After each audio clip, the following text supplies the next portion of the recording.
പള്ളികൾ, ചർച്ചുകൾ, അമ്പലങ്ങൾ, ശ്രേഷ്ഠ ഭാരത പൈതൃക മന്ദിരങ്ങൾ കാത്തിടാം നമ്മൾ ഒരു മനസ്സാൽ, കാലമെങ്ങും പുലർത്തിടാം സൗഹൃദങ്ങൾ.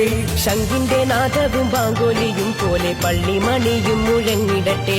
ശംഖിന്റെ നാദവും ബാങ്കോലിയും പോലെ പള്ളിമണിയും മുഴങ്ങിടട്ടെ. ഇത് ഭാരതം അതിസുന്ദരം അഭിമാനപൂരിതം, ഇടനെഞ്ചകത്തിലെന്നും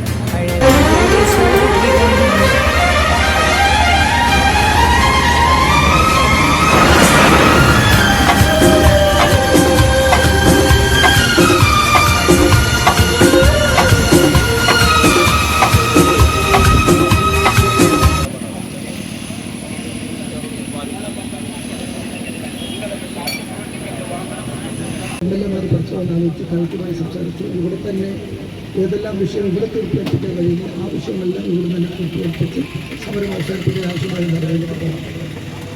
അതല്ലെങ്കിൽ സർക്കാരിൽ തന്നെ ഇടപെട്ട് പരിഹരിക്കുന്ന വിഷയമാണ്. കുറച്ചും കൂടി അത്ര എളുപ്പമല്ല. കൂടി അപ്പോൾ നിയമനിർമ്മാണ പ്രശ്നമുണ്ട്, നിയമത്തിൽ ഭേദഗതി പ്രശ്നമുണ്ട്, മൈനിങ്ങിൻ്റെ പ്രശ്നമുണ്ട്, അങ്ങനെ പല പ്രശ്നമുണ്ട്. അത് സെൻട്രൽ ഗവൺമെൻറ് ആക്ടുമായി ബന്ധപ്പെട്ടുള്ള പ്രശ്നമുണ്ട്, കുറേ പ്രശ്നമുണ്ട്. പക്ഷേ നമുക്ക് തീർക്കാൻ പറ്റാവുന്ന അത്രയും വിഷയങ്ങൾ ഇവരും തന്നെ തീർക്കുകയും കാര്യങ്ങൾ ചെയ്യുകയും ചെയ്ത് പരിഹരിക്കാൻ ആവശ്യമായ ഇടപെടൽ നടത്താനുള്ള തന്നെ വാക്ക് കൊടുത്തിരുന്നു. ഞാനിപ്പോൾ കർത്തവ്യത്തിലേക്കാണ് പോകുന്നത്. അപ്പോൾ എന്നെ നൽകുന്ന തിരുവനന്തപുരത്തുണ്ട്. ഞാൻ തിരുവനന്തപുരം പോകുന്നുണ്ട്. നാളെ ഞങ്ങൾ തിരിച്ചു വരും. 26-27 ഒരു സിറ്റിംഗ് വെച്ച് ഞങ്ങൾ ഈ പ്രശ്നം ചർച്ച ചെയ്ത് ഒരു പരിഹാരം കാണാനുള്ള ഒരു നടപടിയിലേക്ക് പോകുന്നുണ്ട് എന്ന് നിങ്ങൾ അറിയിക്കുകയാണ് എൻ്റെ ഏറ്റവും. പിന്നെ ഇതിൻ്റെ സമരത്തിൽ ഉന്നയിക്കുന്ന പ്രശ്നങ്ങളെ സംബന്ധിച്ച് എന്നെക്കാൾ നല്ല നിങ്ങൾക്കല്ല അറിയുന്നത്. ഞാനിപ്പോൾ പ്രസംഗിക്കേണ്ട ആവശ്യമൊന്നുമില്ല. അല്ലെങ്കിൽ തന്നെ നിങ്ങൾക്കറിയാം, എന്ന് പറയുമ്പോൾ ചെയ്യുന്ന തൊഴിൽ അല്ലെങ്കിൽ ചെയ്യുന്ന ജീവനോപാധി അത് തടസ്സപ്പെട്ടുമ്പോഴാണ് സമരപ്പെടുന്നത്. അതിപ്പോൾ തടസ്സപ്പെട്ടില്ല, ശരിയല്ല. അതിപ്പോൾ നിങ്ങളെ മാത്രം ബാധിക്കുന്ന കേസല്ല. നിങ്ങൾ കല്ല് എടുക്കുന്നവർ, ക്വാറി നടത്തുന്നവർ, കല്ലെടുക്കുന്നവർ, അതുപോലെ തൊഴിലാളികൾ, അനുബന്ധ തൊഴിലാളികൾ, അതുമായി ബന്ധപ്പെട്ട നിർമ്മാണ തൊഴിലാളികൾ, ഈ മേഖലയെല്ലാം തമ്മിക്കും ഒന്നിലേക്ക് ഇങ്ങനെ പോകാം. വലിയ വിപുലമായൊരു മേഖലയാണ്. അതുകൊണ്ട് ഈ മേഖല സ്തംഭിക്കാനേ പാടില്ല. അത് ഇപ്പോൾ നമ്മൾ പ്രഖ്യാപിക്കുന്ന നിലപാടാണ്. ഇത് സ്തംഭിച്ചാൽ ഇതാവട്ടെ, കരിങ്കൽ ക്വാറിയാവട്ടെ, മണലാവട്ടെ, കോഴി, ഇതൊന്നും അങ്ങനെ പെട്ടെന്ന് എല്ലാം നിശ്ചലമായ ഒന്നും നടക്കില്ല. ഇപ്പോൾ നാഷണൽ വരെ പണിയെടുക്കുന്നുണ്ട്. ഇതെല്ലാം വേണ്ട, ഈ പറഞ്ഞ എല്ലാ സാധനങ്ങളും ചെങ്കലൊഴിക്കാൻ എല്ലാവർക്കും വേണം. അതൊന്നും ഇല്ലെങ്കിൽ ഒന്നും നടക്കില്ല. എല്ലാം പാടില്ല, പരിസ്ഥിതിക്ക് ആഘാതമാണെന്ന് പറഞ്ഞാൽ ഒന്നും തൊടാൻ പാടില്ല. അതുകൊണ്ട് അപ്പോൾ ഇതെല്ലാം നമ്മുടെ പ്രായോഗികതയുമായി ബന്ധപ്പെട്ടാണ്. എന്നാൽ ഒരു നിയമവും വേണ്ട. ജനങ്ങൾ കുറവായിരുന്നു, ആവശ്യങ്ങൾ കുറവായിരുന്നു. നമ്മൾ ഒരു വീട് എടുത്തിട്ട് നമ്മുടെ പറമ്പിൽ നിന്ന് കുറച്ച് കല്ലങ്ങ് പറ്റും. ഞാൻ കണ്ടിട്ടുണ്ട് ചെറുപ്പത്തിൽ നമ്മുടെ വീട്ടിൽ നമുക്ക് ഒരു വീട് വെക്കാൻ നമുക്ക് ആവശ്യമായ കല്ല് അതിൻ്റെ ആ പറമ്പിൻ്റെ ഏതെങ്കിലും ഒരു വീടേക്ക് പോയിട്ട് കല്ലുണ്ടെങ്കിൽ രണ്ട് കുത്തരവ് തൊട്ടപ്പുറത്തുണ്ടാകും. അത് തലച്ചുകൂടായി കൊണ്ടുപോയി കല്ല് വെച്ചാൽ ആരും അത് താമസമായി കുറച്ച് കൊണ്ടുപോയിട്ടില്ല. ഇന്നല്ലല്ലോ, ഇന്ന് ഏറ്റവും അത്യാവശ്യമാണ്. മാത്രമല്ല നമ്മുടെ ജില്ലയിലാണ് ഏറ്റവും കൂടുതൽ ലാറ്ററേറ്റ് ഉള്ളത്. ഈ ലാറ്ററേറ്റ് ഉപയോഗിച്ചേ പറ്റുള്ളൂ. പ്രത്യേകിച്ച് ആ ലാറ്ററേറ്റ് ഉപയോഗിക്കുക എന്ന് പറയുന്നത് അത് നിർമ്മാണത്തിൻ്റെ അത്യന്താപേക്ഷിതമായ കാര്യമായതുകൊണ്ട് നമുക്കിതിൽ ആവശ്യമായ അനുകൂലമായ നിയമനിർമ്മാണവും വേണം. അതോടൊപ്പം തന്നെ ഇപ്പോൾ വന്നിരിക്കുന്ന അടിയന്തര പ്രശ്നങ്ങൾ പരിഹരിക്കണം. അത് ഞങ്ങൾ ഇടപെടും എന്ന് പറഞ്ഞുകൊണ്ട് നമ്മുടെ ഈ സമരത്തിൽ എല്ലാ ബാബുവിനോട് പറഞ്ഞുകൊണ്ട് 5-ാം ദിവസത്തെ സമരം ഔപചാരികമായി ഉദ്ഘാടനം എൻ്റെ മക്കളാണ്. 5-ാം ജില്ലാ കമ്മിറ്റിയുടെയും ഇതിൻ്റെ തൊഴിലാളികളുടെയും ശുദ്ധമായ നന്ദിയും കടപ്പാടും അറിയിക്കുന്നു.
പ്രിയപ്പെട്ടവരെ, കെട്ടിട നിർമ്മാണ പെർമിറ്റ് ഫീസ് വർദ്ധിപ്പിച്ചതിൽ ഇളവ് വരുത്തിക്കൊണ്ട് സർക്കാർ ഇന്ന് പ്രഖ്യാപനം നടത്തിയിരുന്നു. അക്കാര്യത്തിൽ ഒരു വ്യക്തത വരുത്താൻ വേണ്ടിയാണ് ഈ വീഡിയോ ഇപ്പോൾ ചെയ്യുന്നത്.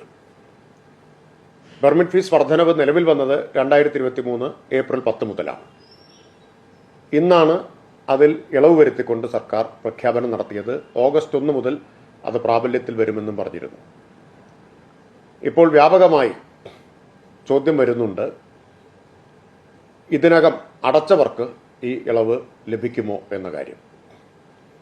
ചിലർ ബോധപൂർവം തന്നെ തെറ്റിദ്ധാരണ സൃഷ്ടിക്കാനും ശ്രമിക്കുന്നുണ്ട്. കാരണം സർക്കാർ പെർമിറ്റ് ഫീസ് കുറച്ച നടപടി ചിലരെങ്കിലും അല്പം നിരാശയിലാക്കിയിട്ടുണ്ട്. കാരണം ഇതിൻ്റെ ആനുകൂല്യം മുഴുവൻ തദ്ദേശ സ്ഥാപനങ്ങൾക്കാണ് കിട്ടിയതെങ്കിലും സർക്കാരിനെയാണല്ലോ പഴിചാരിക്കൊണ്ടിരുന്നത്. ആ പഴിചാരാനുള്ള അവസരം നഷ്ടപ്പെട്ടതിൻ്റെ ഖേദം ചിലർ തീർക്കുന്നത് ആശയക്കുഴപ്പം സൃഷ്ടിച്ചുകൊണ്ടാണ്. ഒരു കാര്യത്തിൽ വ്യക്തത വരുത്തട്ടെ, ഇതിന് 2023 ഏപ്രിൽ 10 മുതൽ പ്രാബല്യമുണ്ടായിരിക്കും ഈ ഇളവുകൾക്ക്. അങ്ങനെ വരുമ്പോൾ ഇന്ന് പ്രഖ്യാപിച്ച നിരക്കുകൾ, കുറച്ച നിരക്കുകൾ, അത് പ്രകാരം ഉള്ള ഇളവ് നേരത്തെ പെർമിറ്റ് ഫീസ് ഒടുക്കിയവർക്കും ലഭിക്കും. അതിനുള്ള അനുവാദം ഇപ്പോൾ പ്രഖ്യാപിച്ച നിരക്ക് കഴിച്ചുള്ള തുക തിരിച്ചു കൊടുക്കാനുള്ള അനുവാദം തദ്ദേശ സ്ഥാപനങ്ങൾക്ക് സർക്കാർ കൊടുക്കും. പെർമിറ്റ് ഫീസിന്റെ വരുമാനം മുഴുവൻ കിട്ടിയത് തദ്ദേശ സ്ഥാപനങ്ങൾക്കാണ്. തിരിച്ചു കൊടുക്കേണ്ടതും തദ്ദേശ സ്ഥാപനങ്ങളാണ്, സർക്കാരല്ല. അതിന്റെ നടപടിക്രമങ്ങൾ പിന്നീട് വിശദമായി സർക്കാർ ഉത്തരവായിട്ടിറക്കും. പണം തിരിച്ചു നൽകുക ഓൺലൈനായിട്ടായിരിക്കും. ഗ്രാമപഞ്ചായത്തുകളിൽ ILGMSലും നഗരസഭകളിൽ KSmartലും ഇതിനുള്ള സൗകര്യമൊരുക്കും. ഈ ഫീസ് അധികമായി ഒടുക്കിയ ഫീസ് തിരിച്ചു കിട്ടാൻ ആരും തദ്ദേശ സ്ഥാപനങ്ങളിൽ നേരിട്ട് ചെല്ലേണ്ടതില്ല. നേരിട്ട് തിരിച്ചു നൽകാനും കഴിയുകയില്ല. ഓൺലൈനായി അപേക്ഷ സമർപ്പിക്കുക. ഓൺലൈൻ അപേക്ഷകൾ ബന്ധപ്പെട്ട തദ്ദേശ സ്ഥാപനം വെരിഫൈ ചെയ്ത് ബാങ്ക് അക്കൗണ്ടിലേക്ക് അതാത് തദ്ദേശ സ്ഥാപനങ്ങൾ ഈ തുക, ഇളവ് നൽകിയ തുക തിരിച്ചു കൊടുക്കുന്ന ക്രമീകരണമാണ് ഏർപ്പെടുത്തുക. ഒരു നിശ്ചിത സമയത്തിനകം അത് കൊടുക്കാൻ തദ്ദേശ സ്ഥാപനങ്ങളോട് നിർദ്ദേശിക്കും. അതിനുള്ള അനുവാദം അവർക്ക് നൽകുന്നതാണ്. ഈ കാര്യം എല്ലാവർക്കും വ്യക്തതയ്ക്കായി അറിയിക്കുകയാണ്. ഒരിക്കൽ കൂടി ആവർത്തിക്കുന്നു, ഇളവ് നൽകാൻ തദ്ദേശ സ്ഥാപനങ്ങൾക്ക് അനുവാദം നൽകും. ഈ തുക നൽകുക നേരിട്ടായിരിക്കില്ല. അപേക്ഷ സ്വീകരിക്കുന്നത് ഓൺലൈനായിട്ടായിരിക്കും. അതോടൊപ്പം പണം നൽകുന്നതും ബാങ്ക് അക്കൗണ്ടിലേക്കായിരിക്കും. അതുകൊണ്ട് ആരും തദ്ദേശ സ്ഥാപനങ്ങളിൽ നേരിട്ട് ഇതിനായി സമീപിക്കേണ്ടതില്ല.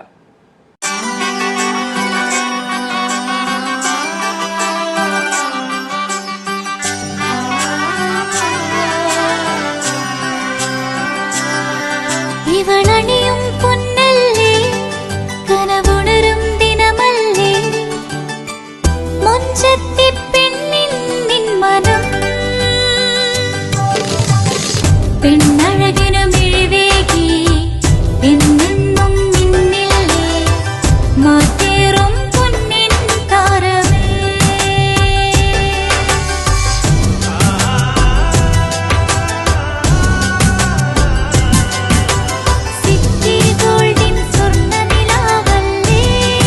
City Gold, Gold and Diamonds, Kerala and Karnataka, the glow of purity.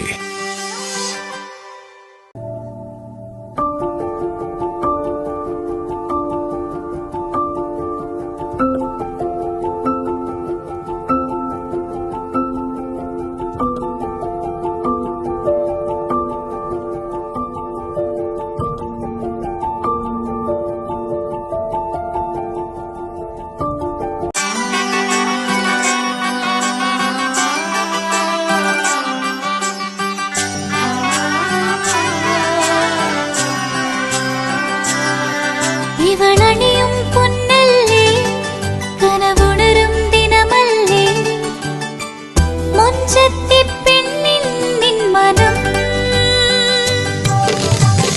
പെണ്ണഴകിനു മിഴിവേകി എന്നെന്നും നിന്നില്ലേ മാറ്റേറും പൊന്നിൻ താരമേ.